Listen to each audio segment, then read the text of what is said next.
Kalau dari kubu pihak Baim menyatakan kayak gitu, itu yang bisa kita analogikan, itu yang namanya intimidasi. Salah satu pihak tidak mengizinkan ini tersebar, bisa dilaporkan sebagai penyebarluaskan hal-hal yang sifatnya komunikasi privat ke publik, itu kan pelanggaran Undang-Undang ITE. Jadi dengan adanya pengaduan itu kami akan proses, kemudian akan melaksanakan atau meminta klarifikasi kepada pihak-pihak terkait pengaduan daripada Ibu Paula.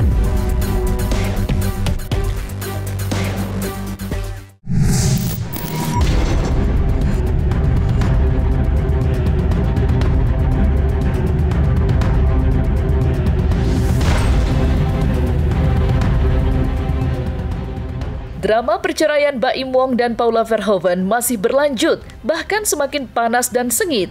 Tidak hanya saling usik, tetapi juga saling ungkit. Paula seakan enggan mau berlama-lama meratapi kesedihannya usai putusan Hakim Pengadilan Agama yang dianggap merugikan dirinya. Kini Paula pun bangkit dan balik melawan. Ia usai mengadukan dugaan kekerasan dalam rumah tangga yang diduga dilakukan Baim Wong selama pernikahannya, Paula disebut-sebut mempunyai kesempatan lebar untuk melaporkan Baim Wong dan kuasa hukumnya ke ranah pidana.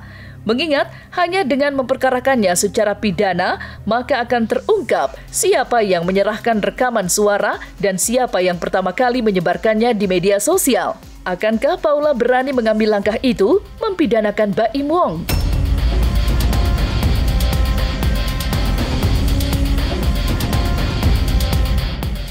Sebenarnya kalau kita lihat siapa yang lebih dewasa secara kedewasaan berpikiran atau bersikap tindak. Kalau saya menilai yang lebih dewasa ini adalah si Paula. Walaupun dia kemudian dianggap gagal sebagai istri atau dianggap salah sebagai istri atau dia dianggap berperilaku kurang baik sebagai istri, tapi dia masih bisa menyimpan adab, gitu, bisa menggunakan adabnya untuk menjaga nama baik.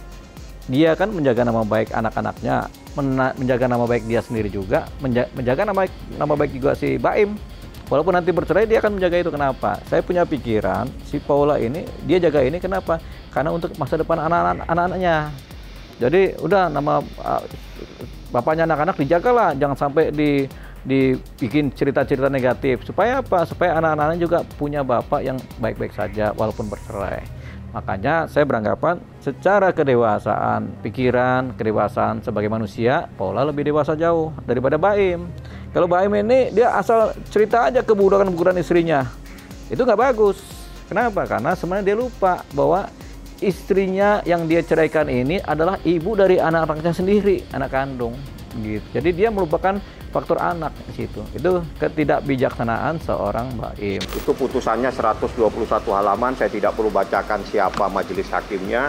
Yang jelas diputuskan pada tanggal 16 April di dalam sidang terbuka untuk umum. Pengacara tidak bisa dituntut. Kenapa? Karena melakukan pekerjaannya. Tapi kalau terkait dengan pencemaran nama baik seseorang, itu ada pidananya. Kadang-kadang pengacara asal jadi pengacara juga kadang-kadang nggak paham juga, nggak paham mana itu kode etik, mana itu undang-undang, kaitan antar undang-undang, kadang-kadang akhirnya sembarangan aja bicara.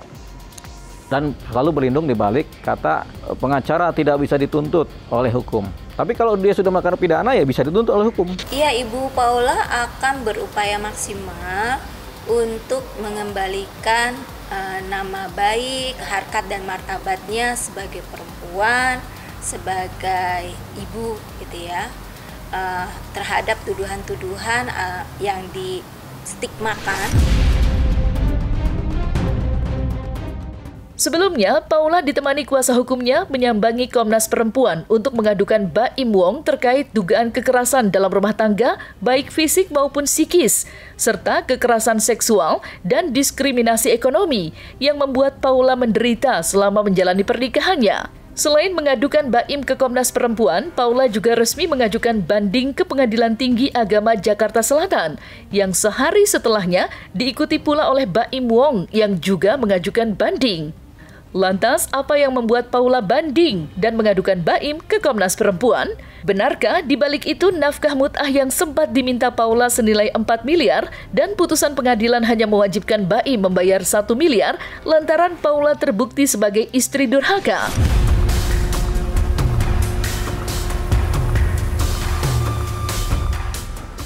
Setiap pembicaraan privasi yang kemudian tersebar kepada publik, kemudian salah satu pihak tidak mengizinkan ini tersebar, bisa dilaporkan sebagai penyebarluaskan hal-hal yang sifatnya komunikasi privat ke publik, itu kan pelanggaran Undang-Undang ITE. Rekaman itu didapatnya dengan persetujuan penuh para pihak enggak? Kan enggak.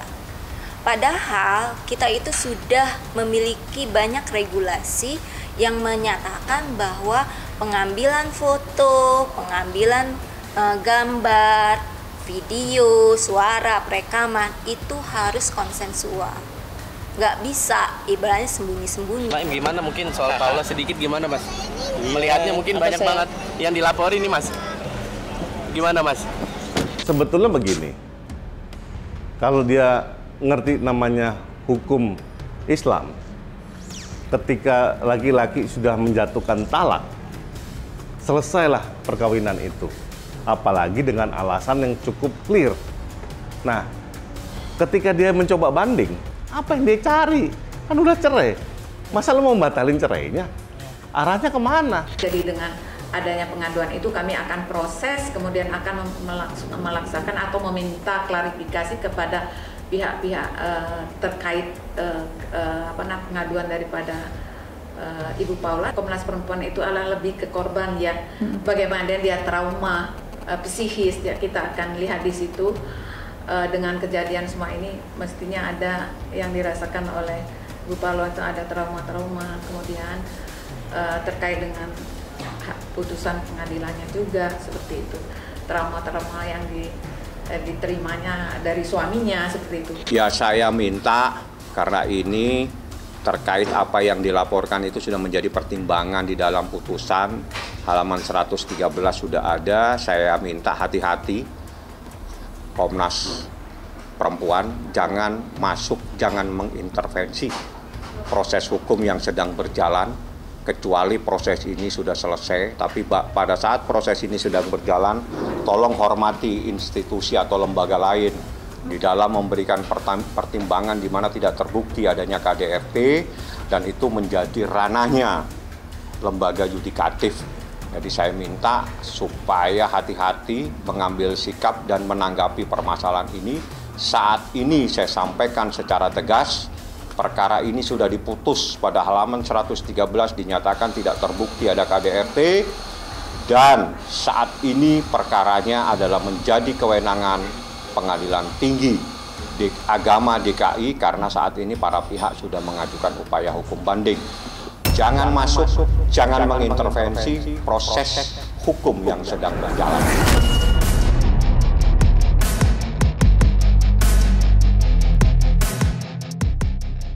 Kalau fisik mungkin udah hilang, mungkin misalkan lebamnya atau lain, tetapi psikis itu biasanya dia akan masih melekat ketika tidak dirawat, diperbaiki atau diobatin seperti itu. Dan itu psikis. Itu ada visum repertumnya. Saya ingatkan, apa yang diadukan itu ada di dalam putusan pada halaman 113.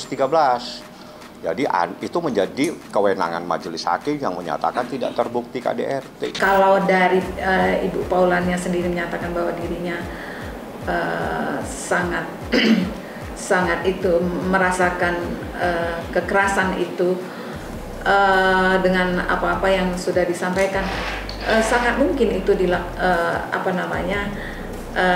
terjadi menurut kami. Ada itu halaman 113 secara telak itu pertimbangan hakim menyatakan tidak bisa terbukti adanya KDRT baik secara psikis maupun fisik. Aneh kalau mereka tidak baca pertimbangan tersebut, atau mungkin belum punya putusan. Kalau belum punya saya kasih. Saya bisa buktikan 113 putusan halaman 113 menyatakan tidak terbukti KDRT baik secara psikis maupun fisik.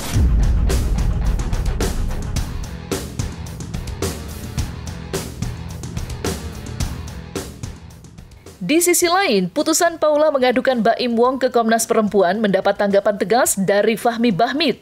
Berulang kali, kuasa hukum Baim Wong tersebut mengingatkan Komnas Perempuan agar tidak mengintervensi putusan Pengadilan Agama yang sedang memproses perceraian Baim Wong dan Paula Verhoeven usai keduanya resmi mengajukan banding.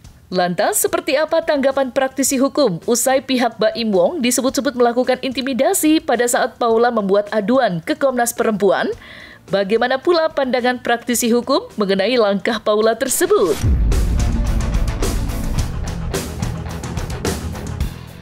Kalau dari kubu pihak Baim menyatakan kayak gitu, itu yang bisa kita analogikan, itu yang namanya intimidasi. Di negara kita yang memang menjunjung ajas kemerdekaan, hak warga negara menentukan saluran yang memang diyakini negara itu mampu melindungi hak-haknya. Jadi kalau memang Paula Verhoeven itu mendatangi Komisi Perlindungan Wanita, Komnas Perempuan, itu haknya dia. Nggak boleh diintervensi dan nggak boleh dituding-tuding bahwa itu melanggar. Itu salah justru. Karena di atas itu semua ada hak asasi manusia yang tertinggi daripada segala aturan yang ada. Jadi kalau untuk Paula, karena sudah ada pengacaranya, semangat, lakukan langkah hukum selanjutnya. Putusan bukan segala-galanya, perjuangan untuk mencari keadilan, dan yakinlah kebenaran akan menemukan jalannya. Jadi jelas ada satu peristiwa yang memang wajib Paula Verhoeven minta satu perlindungan kepada negara, dalam hal ini diwakili oleh Komnas Perempuan. Kalau terkait dugaan KDRT, itu kan otomatis pidana. Kalau dilaporkan ke Komnas HAM, kita nggak masuk ke sana, karena terkait substansi kenapa harus ke Komnas HAM, itu juga kita patut hormati dan hargai substansinya. Karena biar bagaimana Paula punya hak individu, kasus yang dialami kalau memang ada KDRT, ingin dibawa ke ranah pidana atau dibawa ke ranah Komnas Perlindungan Wanita, itu boleh-boleh saja. Dimana mungkin dengan adanya nanti dari Komnas Perempuan kan itu ada semacam supporting untuk mengarahkan, mengawal apabila kasus ini masuk ke ranah pidana. Ya kan? Bisa berupa rekomendasi, bisa juga berupa supporting langsung. Arti supporting langsung itu antara Komnas Wanita dengan pihak polisi kalau memang masuk ke ranah pidana, itu mereka bisa bersinergi, bisa koordinasi. Itu sifatnya.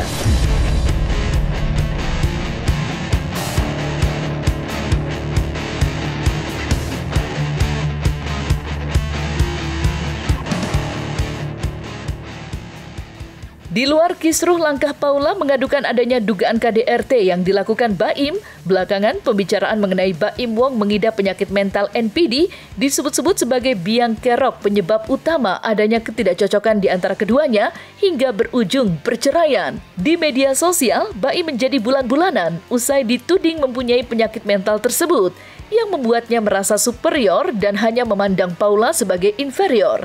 Menanggapi hal itu, salah satu konten kreator memberikan tanggapan mengejutkan lantaran memberikan asumsi untuk melihat siapa sebenarnya yang mengidap NPD, Baim Wong atau sebaliknya Paula Verhoeven. Dan berikut ciri-ciri NPD.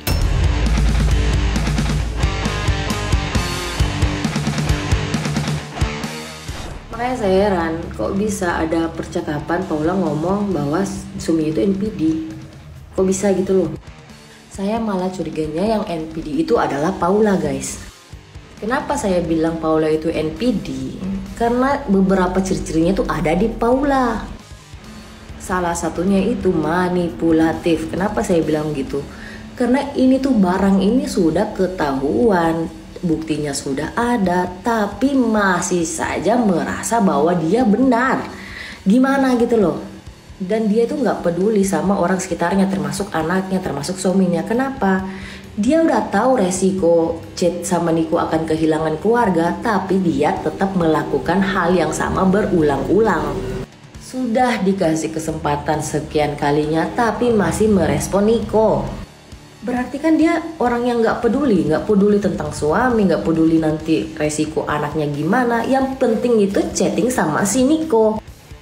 Makanya ya, netizen aja yang mikir. Di sini tuh ada komentar yang ngomong, gak bakal tahu rasanya jadi Paula kalau kalian bukan seorang empat yang jadi korban NPD.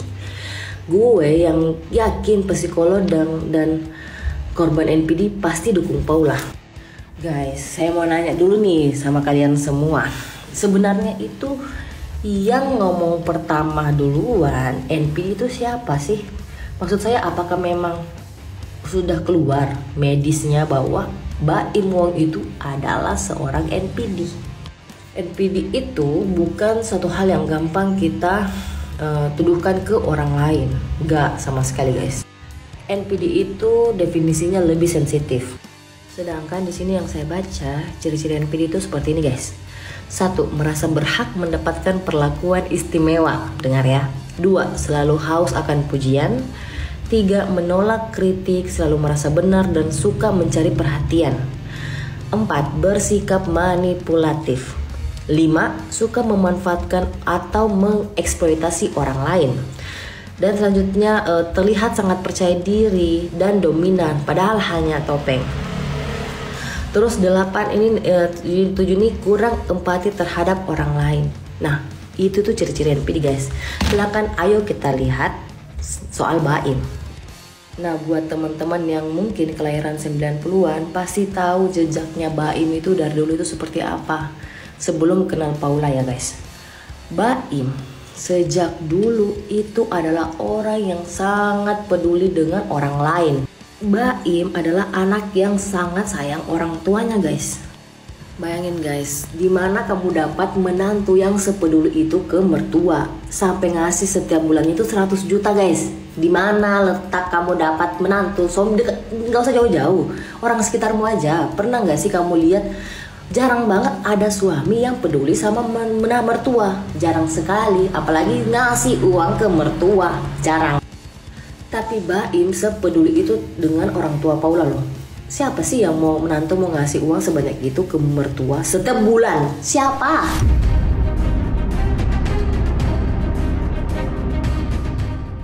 Nah, selesai sudah Cumi Lovers. Saksikan terus Cumi Camp In Depth, kabar lengkap, mendalam, dan akurat dari narasumber terpercaya. Dan jangan lupa untuk like, subscribe, dan juga share channel YouTube Cumi Cumi.